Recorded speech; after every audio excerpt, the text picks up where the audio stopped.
this. Okay. I'd like to just pop in and have a chat with you about it, if that's all right. Yeah. Okay. In Portsmouth, a suspect gets angry when his new car is dismantled. To you while we're doing it, obviously. Do I look like a drug dealer? And officers find a suspicious substance in a suitcase in Gatwick. There it is. So, good result. Let's go, Nick.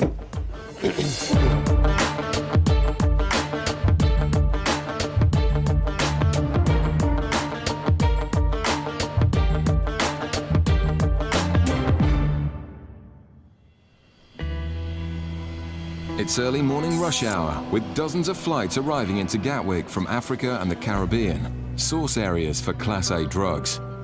Customs officers are on high alert, searching passengers who fit profiles associated with smugglers.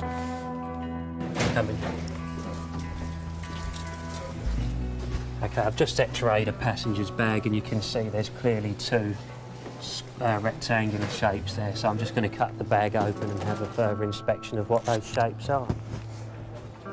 The passenger told immigration he has no money, will be staying in Britain for 2 months, and a friend has agreed to pay all his expenses. It's a story Mike has heard many times before from drug couriers.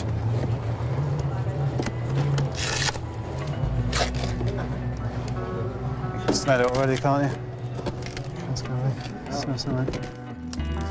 It's well concealed, but Mike thinks he's found a large quantity of cocaine built into the case. There it is.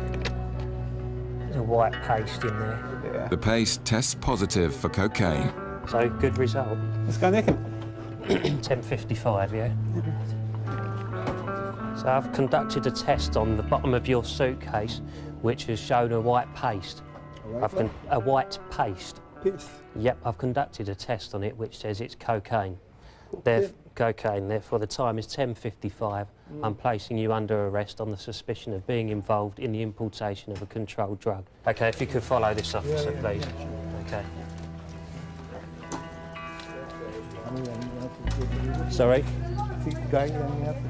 Right, well, that's all going to be discussed with you later. I will remind you that everything you say will be noted down now, OK? The attempted importation has failed. Sit on that seat there for me, please. And it was a long way from being the perfect crime. He's got a really duff invitation letter. The grammar of it was awful. There was capital letters mid-sentence. It wasn't very good at all. There was also a signature on the bottom of the invitation letter, and the writing was very, very similar, so I assume that it was written by him himself. It's a serious crime carrying a maximum of 15 years. Right. Underpants down. OK, up. The officers want to find out if anyone else is involved, and the investigations could take some time. Yeah, so that, we've just nicked someone, so there's a good chance I'll be late. The man initially observes his right to silence, but he soon starts giving information about possible accomplices. OK, what is the name of the person that's meeting you here today? OK, and what does he look like? Right. OK, how tall or small? At my height? About 5'10". Long hair, short hair? Bald head, like mine? Yeah. OK. Mike decides to put out an announcement for the man to come to the information desk to see if they can catch him too. About 34. Bald head. Bald head. About 5'10". About 5'10". If he's involved, it's unlikely he'll fall for the trap, but it's worth a try. In Portsmouth, officers are hunting a possible target vehicle picked out by the intelligence hub. Unfortunately, it's a bit difficult to actually say whether it's going to be cocaine or heroin or cannabis. What tends to flag more than a specific type of commodity is criminality or suspicion. And from that, you tend to get a job that will fall into one of those categories. It could be, particularly at this time of year with stuff coming up from Africa, it could be anything as bizarre as tortoises. Drug smugglers are adept at seeming normal, so it's Richard's job to hunt for the incriminating details. You mentioned about the car, so can you tell me what the situation is with the car, please? I'm not sure. Right. I might keep the car here and I might take it back, I don't know. So you bought it when you were in Libya? Yes, I did. It's your own car. Okay, how long have you been, where do you normally live, please? England. In England. So how long have you been away for? 2 months. 2 months. And that's your return ticket there, is it? Can I just have a quick look at that, please? Well, this is a one-way ticket. Yeah. This is one-way ticket. No, this is the ticket you obviously got for this trip. Yeah. Okay, when did you book the ticket, the trip, return trip back? How long ago did you book it? Did you book it when you got to Le Havre today? I did, yes. Yeah. Okay, and what's been the purpose of your 2 months away? I went for Ramadan month. Yes. The fasting month to Libya. Okay. And then I waited for the car, and basically I waited for the car to be ready, then I came in the car. The long trip and one-way ticket are both reasons to investigate further. And the suspiciously clean interior also makes Richard think the car may have something to hide. In Tripoli, you flew over there. Let's walk the car. It's not a new car, a second-hand car. Admittedly bought from a dealer, he says. It's a second-hand car. That's what he says. It's got the shrink wrap on it. That's what I thought. And that's what he says. He said it's not a brand new car, but he said he has bought it from a dealer. So I think it's worth it because he's just, pushed the car in Tripoli, which is not something we normally get here, is it? So I think it's worth looking at. Richard must now tell the man his new car is going to be searched in the specialist rummage bay. We've got a ramp here. We're going to put on the ramp just so we can look over it more thoroughly than we could do here. We have a waiting room that you can sit in there if you wish to keep warm. Yeah. Just to let you know what the situation is. Okay. We'll obviously deal with How long this. is this going to take? Hopefully, as soon as we can. It's not going to take a long time. Can I just put my clothes Absolutely. back in first? Absolutely. Yeah. And So, do you want me to take the car out while I do this, or? no. You put The driver could be annoyed because he has something to hide, but perhaps he's just nervous about having his new car pulled apart.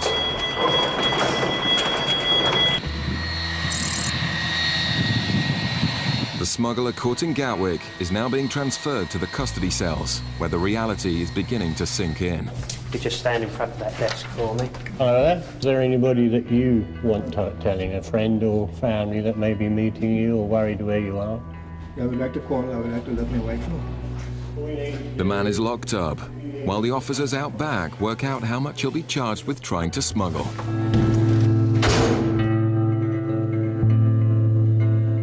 As you saw on the X-ray, there was 2 of these. From what we've got here, we've estimated that the total amount of cocaine could be 2 kilos, which has a street value of about £100,000. And in the terminal, the person meeting him has answered the announcement and has been arrested.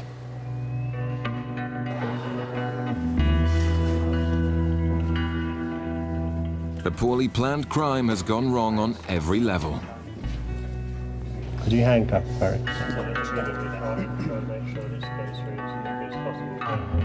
We've gone to the information desk in the North Terminal, where we've put out a call for the person meeting the courier today, and a gentleman has come forward and said that he was here to meet him. We've subsequently arrested him, and he's been brought here today to the custody suite, and also the driver of the vehicle that was also here to meet him, he's also been brought here, the taxi driver. All 3 are under arrest and placed in cells for questioning. It's now up to the investigation team to find out who was responsible and ensure a successful prosecution. It's another important seizure, but with all the suspects claiming to know nothing about the cocaine, it could take some time to work out who's guilty. After a long wait for a technical officer to arrive, the driver of the suspect Libyan vehicle is getting annoyed. Looking through the car. Yeah, can you just give me an idea how long it's going to take, please? Well, I really can't give you 15 minutes, half an hour, 2 hours, what? I mean, I would suggest, if we don't find anything, probably half an hour, 45 minutes if we don't find anything. The car is suspiciously clean, having just driven 2,000 miles from Africa. This is the problem with the vehicle, it looks too clean. The inside's totally clean. They need to examine every possible space to ensure it's not being used for smuggling. And we're trying to be as reasonable with you and as polite as we can. I'll tell you what, the Brits coming in and out of Libya, Yes. but not a single person gets these street. And hopefully I've tried to explain to you as reasonable as I can as to why we're doing it for. We will look after the car. The officers are expert mechanics, but this man is clearly very protective of his new car. clean. Do I look like a drug dealer? Do I? Hey? I'm not a good enough person to, to really recognise a drug dealer straight away. You've been doing the job long enough. I mean, surely you should know, shouldn't you? Not everyone that smuggles is obvious to us. The whole search takes nearly 2 hours and finds nothing. And the long wait has allowed the angry driver to calm down. Your car has been looked at. They haven't reduced it to component nuts and bolts or anything like that. They haven't, have they? No, Honestly. Please assure me, honestly, they please. haven't. So you'll have the car back in a couple of minutes and then put your bags in and we'll let you out the back gates. Okay, You'll be mate. away on your way. All right. Okay, thanks for your... I'm sorry if I was a bit abrasive, you know, just... Don't worry, part of the daily grind that we have to put. Nobody likes their car being put on the rack. You haven't wrecked my car, have you? You are more than welcome to obviously check it over. That was there before we got here, though. It's not so much the delay, it's just the actual... You know, I have no idea what has been taken out of the car and what has been put back in the car. I don't know. It's quite upsetting. Still to come, officers pay a cigarette dealer a home visit. We've had information that you may be selling cigarettes. Yeah, I will. In Bristol, the usual officers have been joined by the National Strike Force to carry out house searches on people suspected of dealing illegal cigarettes. All the intelligence has come from anonymous tip-offs on the Customs confidential hotline. I've got, I think it's 19 packages from Tobacco NIU, hopefully to execute today. For officers entering suspects' homes, it can be dangerous. I've been in a situation before where the whole street was sort of come out and had to go at us. You don't want to hang around. No, once you're on the ground. If you don't like it, you're out. So. It may seem heavy-handed for selling a few cigarettes, but the black market costs the Treasury £2 billion a year. We're going to this lady in Bristol. Information's been received that she could be selling cigarettes at her home address. Started selling cigarettes in the past 2 weeks and have been dealing Lambert and Butler. But you've also got to be very mindful with this that a lot of this could be malicious as well, so they could just be a stitch-up. Many tip-offs are found to be false, so the officers initially go in without a warrant. And that means negotiating permission to search the house. Hello there, this is not... Hello, I'm from Revenue and Customs. Right, basically we've had information that you may be selling cigarettes from the premises, okay? I'd like to just pop in and have a chat with you about it, if that's all right. Yeah. Okay. It would be simple. I'll pop a goal with that. Am I in trouble? No. Luckily, the woman confesses and lets them in. Basically, what have you been doing? Your son's brought cigarettes back from holiday. You've been basically selling cigarettes. And all the evidence the officers need is sitting on the dining room table. We need to do a search of the house, if that's okay. Yeah, there's a few in the front bedroom, which is a ransack. And that's all it is. Right, okay. You, that made me feel like a terrible thief. I feel like a terrible thief. And she's obviously a bit nervous. She knows that she's done something wrong. She's got a kitty set up downstairs with all her facts. There's a big suitcase here that shows that somebody travelled to Palma in Spain on the 9th of October. Whether that was her or her son. It's a very big case, very typical of a cigarette smuggler's case. Is that your big suitcase up there, the big half-sided one in the spare room? Well, we all use a Zeno. Right, You all are right. committing an offence by selling these cigarettes, okay? So the goods will be seized from you. And with perfect timing, a customer turns up to find the shop closed indefinitely. The guy just come to the premises and we've got his shop. Oh, right. What, somebody's just come and gone? Looks like we've just had a buyer that's just... The black market is clearly booming in Bristol. In Gatwick, the Customs Intelligence Hub has given officers information that a drug swallower is coming in from the Caribbean. A girl being questioned at immigration seems suspicious enough for Customs to do a drug swab, which gives a massive hit for cocaine. 3.52. Morning, madam. Drug swallowers are often forced into the crime and told nothing of the dangers and the possible lethal consequences of a burst package.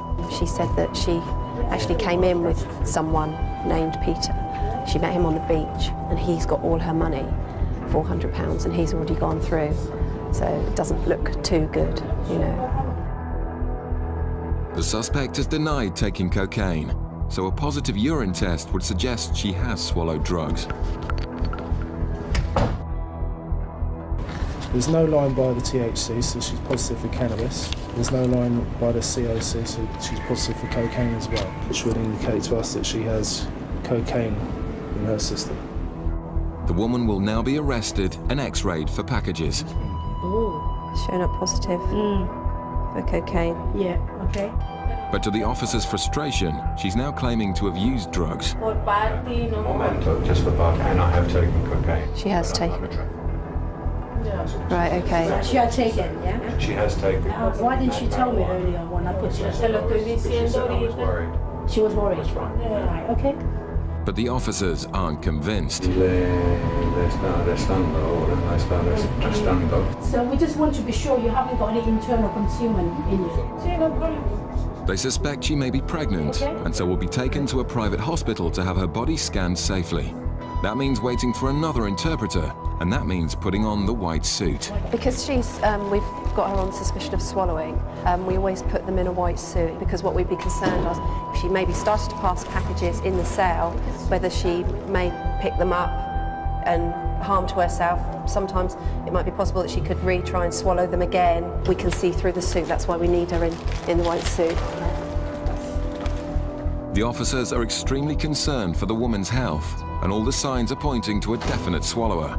If so, she'd be looking at a lengthy sentence. It's a bit concerning because with her original story, when we asked her, she doesn't touch drugs, she doesn't drink. It's then, oh, well, I smoke marijuana, I have taken cocaine. So her story is continually changing.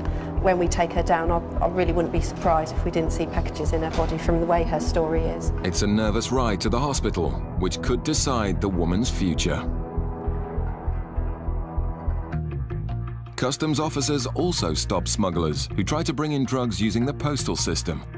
In October 2002, a routine parcel exam uncovered a massive haul of drugs hidden in a shipment of doors. And I recall getting a phone call at home that there'd been a major seizure. Within it, they found holdalls.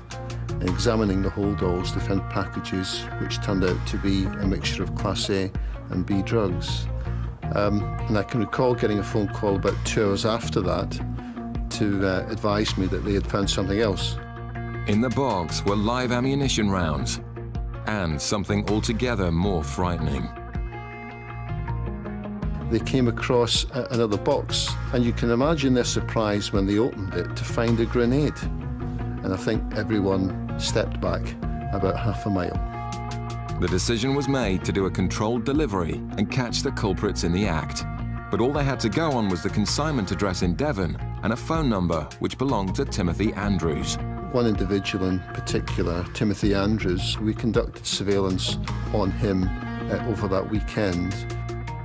Officers tailed Andrews round the clock for 3 days. Mobile phone analysis identified Andrews' partner in crime, Andrew Griffiths. The race was now on to get the package delivered on time. The team replaced all the drugs and ammunition with props and prepared to make the delivery. The controlled delivery commenced on the Monday morning. One of our officers acted as the T&T delivery driver. He drove it down to the address, the consignment address in Ivybridge. But within the actual consignment, we had placed an audio device, in fact, a number of audio devices. The officers were hiding, waiting for the right time to strike. When it became clear that the package was been broken into and been dismantled, I decided at that point that I would call the knock. 50 armed officers stormed the building and found 2 henchmen. Andrews and Griffiths were elsewhere, but were still being followed and were arrested. They would plead not guilty. But customs investigators used mobile phone cell tracking information to tie them to the crime scene. On this occasion and on 4 previous occasions where consignments had gone to that address, that they had been in the vicinity. And that's more than coincidence. The evidence convinced the jury it was Andrews and Griffiths behind the crime. The henchmen were acquitted, and the sentences handed down to the smugglers made a happy ending for the officers.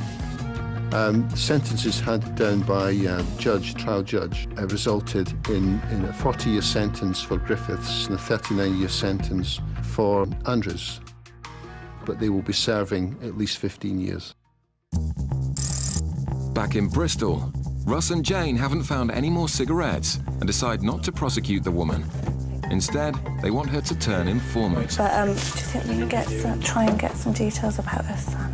His name? I think we've got to if we can. Young lad, where's he picking these up for? No, I'm not getting you into trouble. Right, you don't want to tell us anything about him then? Trouble, no. If you pass on a little message to him, he is in danger of not only losing his cigarettes but losing his vehicle, etc. So it could be quite hefty for him. So. I don't know, it's all Seizing the 9,000 cigarettes, they now want to get out before it turns ugly. We don't really have the public on our side because the locals think she's providing a service, so people aren't sympathetic to us. So sometimes once people have clocked who we are, it's better to just get the fags and get out, isn't it? In Gatwick, the suspected swallower is back with the x-rays.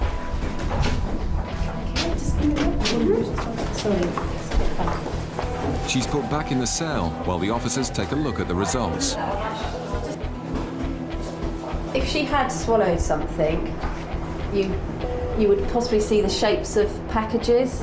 They'd be down here, they can be collected up around here, and there's nothing at all. Compared to an actual swallower, the difference is clear. See the package shapes collected down there, whereas that one is totally no shapes whatsoever in that one. It was negative. It's an anticlimax for the officers, but they're glad she'll be okay. Take her back up to the south terminal if she wants to, so she can be on her way. Yeah, it's negative.